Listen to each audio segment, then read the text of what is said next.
বিরতির পর ফিরে এলাম। আপনারা দেখছেন ভালো আছি ভালো থেকো। আজকে স্টুডিওতে আছেন ডক্টর রিমা মুখার্জি। আমরা কথা বলছিলাম আত্মহত্যা এই বিষয়ে, আত্মহত্যা, তার প্রবণতা কেন হয়, বিভিন্ন বয়সে হয় ইত্যাদি। তো আমাদের বিরতিতে যাওয়ার ঠিক আগে যে ফোন এসেছিল তার উত্তর দিচ্ছেন রিমা। প্রথমত যিনি ফোন করেছিলেন তাকে আমি ধন্যবাদ জানাতে চাইছি, কারণ ওনার কথা অনেকগুলো বিষয় উঠে এসছে। প্রথম কথা হচ্ছে যে উনি আত্মহত্যার কথা ভাবছেন, কিন্তু মায়ের কথা ভেবে উনি পিছিয়ে যাচ্ছেন। দ্বিতীয়ত হচ্ছে উনি কোনো ট্রিটমেন্ট চাইছেন না, কারণ উনি মনে করছেন সেটা পাগল। আর তৃতীয়ত হচ্ছে যে ওনার দুটো so called relationship failed relationship. এখানে প্রথম যেটা, আরেকটা কথা, এই রিলেশনশিপটা ভেঙে যাওয়াতে সেলফ এস্টিমটা ভীষণ লো হয়ে গেছে। একজন ও সমবয়সী ছিল, আরেকজন ওর থেকে 12 বছরের বড়। হ্যাঁ, প্রথমে আমি বলবো যে আমরা প্রত্যেকটা মানুষের আমাদের অনেকগুলো আমরা রোল প্লে করি, তার মধ্যে রোমান্টিক রিলেশনশিপের একটা জায়গা আছে, কিন্তু তাছাড়াও ভদ্রমহিলা তো বোধহয় একজন টিচার, তো তার একটা মানে সে একটা টিচার, সে একটা গিয়ে বাইরের জগতের সাথে সে একটা এক্সাম্পল সেট করছে যে সে তার একটা বিরাট ভূমিকা আছে সমাজে, ছাত্রদের পড়াচ্ছে, টিচিংটা একটা খুব নোবেল প্রফেশন। তো সবচেয়ে বড় কথা, যাকে দেখে অনেকে ফলো করে। একদমই তাই, একদমই তাই। আমরা নিজেরাই মনে করি না কত টিচারের কত বড় ইন্সপিরেশন আমাদের জীবনে। তো সেখানে আমার পয়েন্ট হচ্ছে যে আমার জীবনে যত দুঃখই আসুক না কেন, আমি শুধু আমার একটা এরিয়াতে এখনো অবধি আমি মানে সেরম ভাবে সফলতা পাইনি বলে আমার বাদবাকিটা একেবারে জিরো হয়ে যাবে সেটা ভাবার কোনো কারণ নেই। দ্বিতীয়ত হচ্ছে যে আমি খুব খুশি হয়েছি যে ও বলছে যে আমার মার কথা মনে করে আমি এটা করলাম না।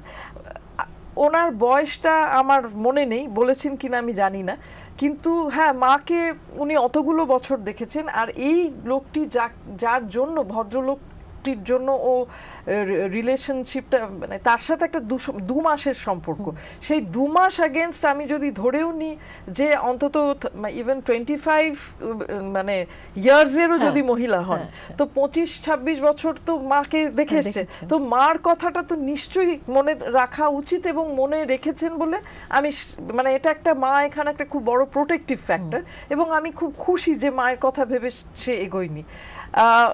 ওনার ক্ষেত্রে আমার মনে হয় যেটা করা দরকার সেটা হচ্ছে যে ওনার কাউন্সেলিংয়ে উনি যেতে পারেন, এবং খুব রিগারাস কাউন্সেলিং দরকার। অনেক সময় কাউন্সেলিং করতে গিয়ে সাইকোলজিস্টরাই বলে রিফার করতে, মানে ওষুধের দরকার। সেইখানে আমি যেটা বলবো যে আজকের শিক্ষিত সমাজ, তাদের যদি এই ধরনের আইডিয়া হয় যে সাইকিয়াট্রিস্টের কাছে যাওয়া মানে পাগল, সাইকিয়াট্রিক ওষুধ খাওয়া মানে পাগল, তো সেটা খুব দুঃখজনক।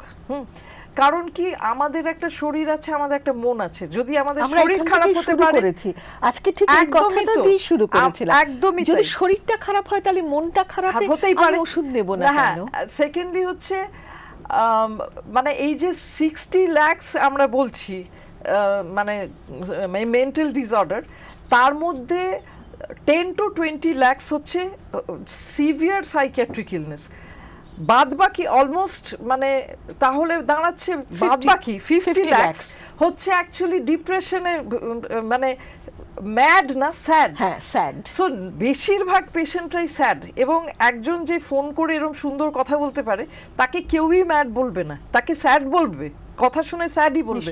তো সেই স্যাড হয়ে জীবনটা কাটানো কিংবা একটা স্যাড অবস্থায় কোনো বড় ডিসিশন তো সে নিতে পারে না, নেওয়া উচিত না, এবং তার কোয়ালিটি অফ লাইফটা এফেক্টেড হচ্ছে।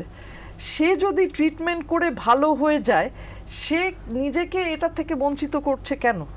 এবং এটা খুব বড় একটা প্রশ্ন। তুমি এই যে কথাটা বললে না যে সে যদি শিক্ষিতই হয়, তাহলে সে কেন এই জায়গাটা বুঝতে পারছে না যে এই স্যাডনেসের মধ্যে থাকলে আমার কোনো দিকটাই হচ্ছে না, আমি আমার প্রফেশনে ভালো থাকতে পারছি না, আমি আমার পার্সোনাল লাইফে ভালো থাকতে পারছি না। এই স্যাডনেসের মেঘটা কেটে যেতে পারে যদি মেডিসিনে, তাহলে আমি সেটা নেব না। আর আমি একজন সাইকিয়াট্রিস্ট, আমি অ্যান্টি ডিপ্রেসেন্টস খেয়েছি, একটা সময় বহু বছর ধরে আমাকে খেতে হচ্ছে। রিসেন্টলি আমার একটা খুব শারীরিক দিক থেকে আমি খুব ভুগছিলাম। আমার খুব মানে আমার ইনফ্যাক্ট এখনো অনেক রকম টেস্ট চলছে, সেটাতে আমি খুব ডিপ্রেসড হয়েছিলাম। এবং আমি এখন ওষুধ খেয়ে আমি অনেক বেটার আছি। আমাকে দেখে তো কেউ বলবে না যে আমি পাগল, আমাকে তো দেখে কেউ বলবে না যে আমি খুব স্যাডও। নিশ্চয়ই আমাকে দেখছে যে আমি একটা প্রত্যেক দিন সকালে উঠে আমি কাজে যাচ্ছি, আমি সমস্ত কিছু করছি।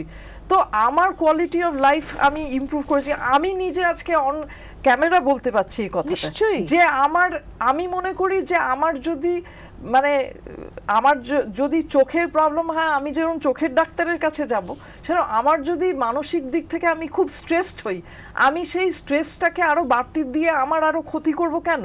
কারণ এই স্ট্রেসটা তো শুধু মানসিক স্ট্রেসটা গিয়ে তো শরীরকেও এফেক্ট করে। তো সেটা তো ডেফিনেটলি সেটা থেকে বেরিয়ে আসা উচিত। এবং এটা কোনো মানে এইভাবে আমি নিজেকে মেরে ফেলতে চাইছি, আমি এভাবে বাঁচতে চাইছি না, কিন্তু মার কথা ভেবে আমি বেঁচে আছি। বাঁচতে না মানে আজকে ও এই 2 মাসের একটা 2 মাস যেটা একটা মানে ফ্র্যাকশন অফ হার লাইফ, সেইটা একটা কিছু গন্ডগোল হয়েছে বলে সে এত বড় একটা ডিসিশন নেবে যে সে তার জীবনটা শেষ করে দেবে। তার জীবনটা এতটাই মানে তার ভ্যালুলেস, তাই কি? এবং ভদ্রলোক যদি ইম্যাচিউরিটির কথা বলে থাকেন, হ্যাঁ, ভাবনার ইম্যাচিউরিটিটা এখানে নয় কি? ও তো সেটাই প্রমাণ করছে যে হ্যাঁ ও ইম্যাচিউর। ম্যাচিওর হলে তো বলতো হ্যাঁ আমি এটা থেকে বেরিয়ে আসবো। কি করে বেরিয়ে আসবো? আমাকে কেউ ইম্যাচিওর বলছে, আচ্ছা ঠিক আছে, হতে পারে আমার কিছু প্রবলেম আছে, আমি এটা থেকে বেরিয়ে আসবো, তাই নয় কি? নিশ্চয়ই। তৃতীয়ত হচ্ছে যে আমার তো মনে হয় যে এই দুটো সম্পর্ক, আমরা যদি দুটো সম্পর্কে আমরা যদি একটা নিজের সম্বন্ধে এত বড় কনক্লুশন ড্র করতে পারি, আমার মনে হয় এটা ঠিক বিচার হচ্ছে না আমাদের প্রতি। নিজেকে অনেক ভালোবাসতে হবে।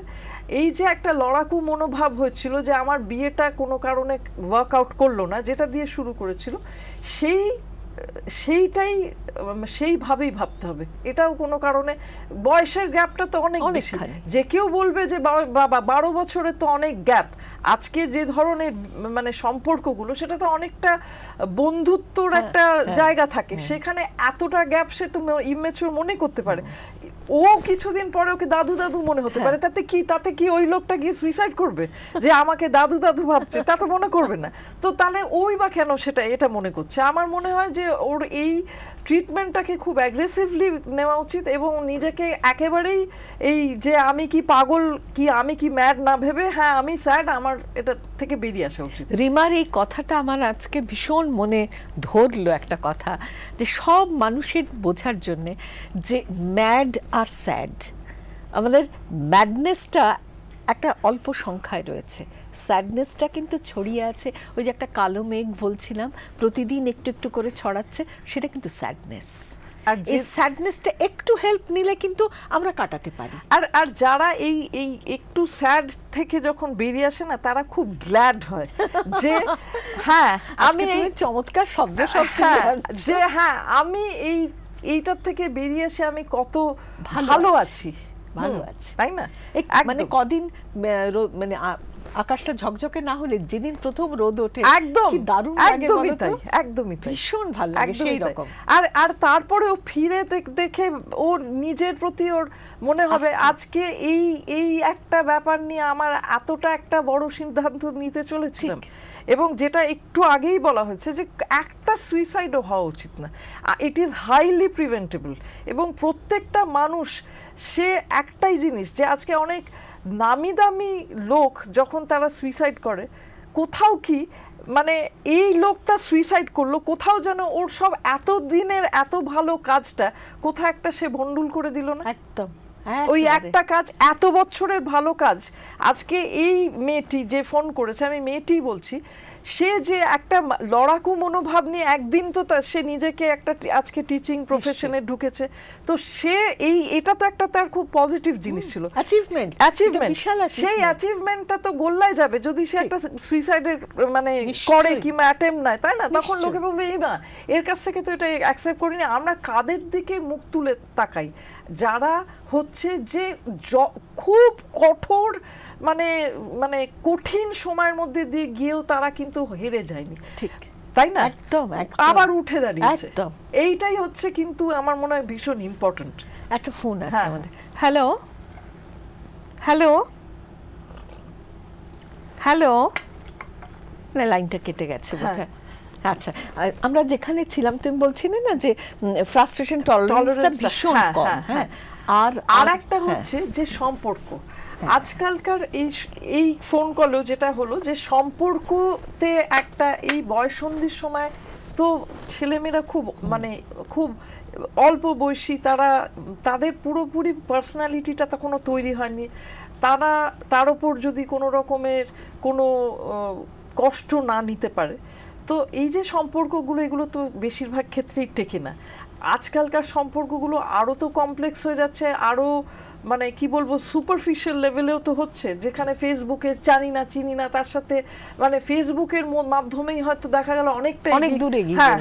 তারপরে রিয়েল ওয়ার্ল্ডে তারা যখন এলো তখন দেখলো যে কারুর একটা হয়তো অন্যজনকে পছন্দ হচ্ছে না, অন্যজনের হয়তো কোনো কারণে মনে হচ্ছে না এটা চালিয়ে যাওয়া যেতে পারে। কেউ হয়তো তার সমস্ত কিছু ডিসগাইজ রেখে একদম অন্য কিছু বলে সম্পর্ক তৈরি করলো, তারপর দেখা গেল একদম ফেক, একেবারে ফেক। তো সেই যে সম্পর্কগুলো আজকে স্কুল লেভেলে যে সম্পর্কগুলো সেগুলো অনেক সময় টিকছে না, সেটা তারা নিতে পারছে না। তারা এটাকে একটা ভয়ঙ্কর বড় আকারে এটাকে একটা দেখছে যে আমার লাইফে তাহলে কি রইলো, এই সম্পর্কটা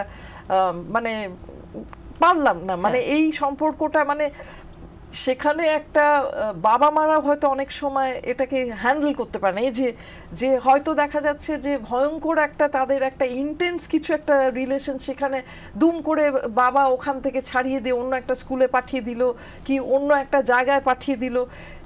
এইগুলো তো মিসহ্যান্ডলিং। কারণ কি সেখানেও তখন তারা একেবারে হিন্দি সিনেমা স্টাইলে যে আমার এই সাথে একেবারে সারা জীবন কাটানোর কথা, আমাকে এখান থেকে তুলে নিয়ে গেল, আমি তাহলে মরে যাই, আমার আর এছাড়া কোনো রাস্তা নেই। খুব ড্রামাটিক একটা অনেক সময় আউটকাম হয় এবং তারা খুব ড্রামাটিক স্টেপ নিতে পারে এই রোমান্টিক রিলেশনশিপের কিছু গন্ডগোল হলে। আর তারপরে হচ্ছে বিশেষ করে ছেলেদের মধ্যে হচ্ছে কেরিয়ার ফ্রাস্ট্রেশন, কেরিয়ার ফ্রাস্ট্রেশনের জন্য ছেলেদের মধ্যে সুইসাইডের রেটটা বেশি, আর রিলেশনশিপের প্রবলেমের জন্য মেয়েদের মধ্যে সুইসাইডের রেটটা বেশি।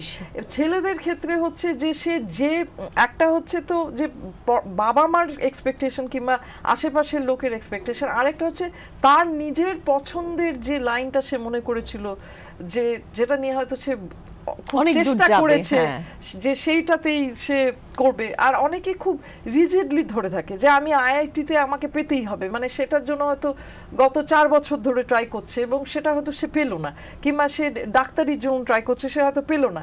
তো সেক্ষেত্রে অনেকে দেখা যাচ্ছে যে সেটা তারা নিতে পারছে। একটা ফোন আছে, নিয়ে নি। হ্যালো হ্যালো, হ্যাঁ হ্যাঁ, আমি আমার একটা অভিজ্ঞতার কথা একটু শেয়ার করতে চাই আপনাদের সাথে। হ্যাঁ, নিশ্চয়ই বলুন। যে বিষয়টা নিয়ে আসলে কথা হচ্ছে সেটার পরিপ্রেক্ষিতেই আমি বলছি। আসলে আপনাদের এখানেই আমি ফোন করে আমার শ্বশুর মশাইয়ের সম্বন্ধে জানিয়েছিলাম, কিছু তার সমস্যা হচ্ছিল ওনার। তারপরে আপনাদের পরামর্শ মতোই আমি ডাক্তারকে দেখাই এবং যে বিষয়টা নিয়ে আজকে কথা হচ্ছে যে এটার যে কি উপকার আমি পেয়েছি, যে আপনাদেরকে ধন্যবাদ দিয়ে আমি শেষ করতে পারবো না। আপনাকেও আমরা ধন্যবাদ জানাচ্ছি যে এই টেলিফোনটা আজকে আমাদের আপনি করলেন। একদমই তাই।